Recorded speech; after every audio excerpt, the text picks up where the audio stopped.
To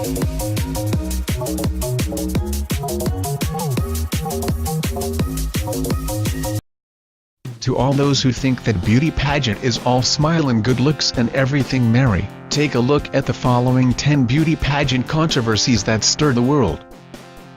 Dethroned after crowning. It was Miss Universe 2002. We have seen several winners who have resigned or have been dethroned after winning.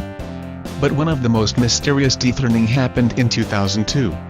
Russia's Oksana Fedorova was crowned Miss Universe 2002 51st edition. Fedorova became the first Miss Russia to win the Miss Universe contest. Soon rumors spread that she is pregnant.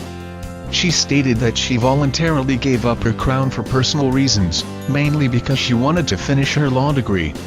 Fedorova was dethroned 4 months later and first runner-up Justine Posek of Panama took over the Miss Universe title, resigning for being a mom. It was Miss World 1974, the 24th edition of the pageant. UK's Helen Morgan was announced the winner. But within 4 days of her crowning, she resigned her title and crown on the grounds that she has a son. Thus, she became the first Miss World title holder to officially resign. Anneline Kryl of South Africa was crowned the new Miss World after Morgan's resignation. No to bathing suit. It was Miss America 1951, eventual winner Alabama contestant Yolanda Fox shocked the world when she refused to wear bathing suit in public and spoke in various public sit-ins and civil rights demonstrations against it. Catalina Swimwear withdrew its support as a major sponsor, and founded two rival beauty pageants, Miss USA and Miss Universe. It was not only during her reign, but also her completion of her reign, she continued to be outspoken. Sexual assault of Miss World. It was Miss World 1998. Israel's Lina Abargil was crowned Miss World 1998 48th edition. Abargil revealed few days after the competition that she was raped months before the pageant. She was raped at knife point by her travel agent, Yuri Shlomo Nur, in Milan, Italy. Initially, due to lack of evidence, no action could be taken against him, but later on with strong evidence found, he was sentenced to 16 years in prison.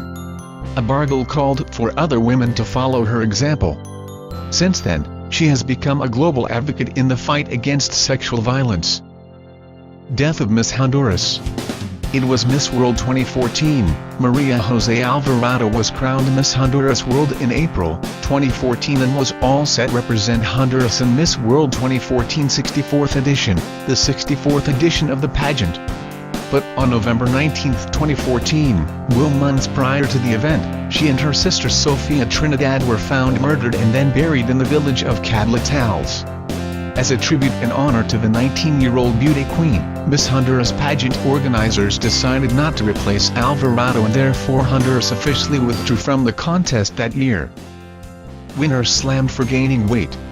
It was Miss Universe 1996, Venezuela's Alicia Machado was crowned Miss Universe 1996 45th edition. During her reign as Miss Universe, Machado made headlines when it was reported that she gained too much weight and the Miss Universe organization was considering replacing her with her runner-up, Taryn Mansell of Aruba. Although Machado retained her title, this move by the pageant organizer was heavily criticized by people all over the world. It was seen that they are promoting a body image. Machado's pictures of her working out to lose weight surfaced in newspapers and the pressures created by the organizers was heavily slammed. From glory to controversy. It was Miss America 1984, New York contestant Vanessa Williams became the first African-American woman to win the Miss America pageant in 1984. She relinquished her title early and was succeeded by the first runner-up, Suzette Charles of New Jersey, when a scandal arose when Penthouse magazine bought and published nude photographs of her. So, from being the pride of breaking racial barriers to overnight controversy, she faced it all. No to same-sex marriage. It was Miss USA 2009, eventual runner-up California contestant Carrie Prejean received national attention in 2009 for a confirmed sex tape scandal and when she told the pageant judge that marriage should be between a man and a woman.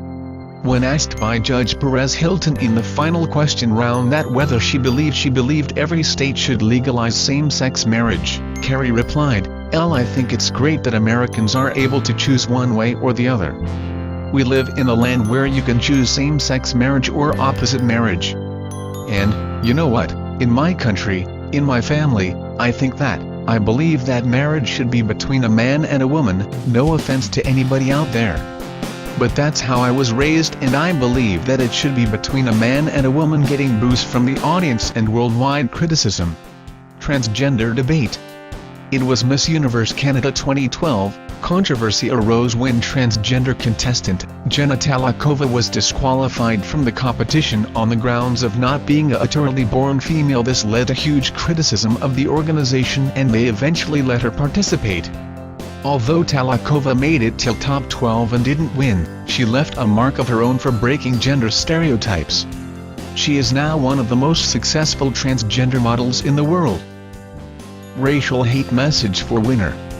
It was Miss America 2014, eventual winner Nina Davulari from New York, moment after her crowning the first Miss America to receive xenophobic comments about being a terrorist or Muslim extremist.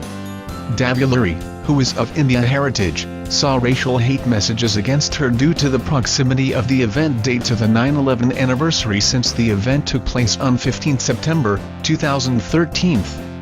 4 days after the 13th anniversary of the tragedy, and to anti-Indian sentiment appeared in American social media. News agencies cited tweets that misidentified her as Muslim or Arab, associated her with groups such as Al-Qaeda. Davulari dealt with the situation with much grace and elegance, which sprouted more respect for her. She said, "Have to rise above that. I always viewed myself as first and foremost American. The biggest thing I realized is that many of these remarks aren't necessarily meant to be malicious, but are simply a factor of ignorance. Understanding everyone's beliefs and backgrounds and finding that common ground so we can all communicate in an open, honest and respectful manner, is something I've essentially been promoting my entire life."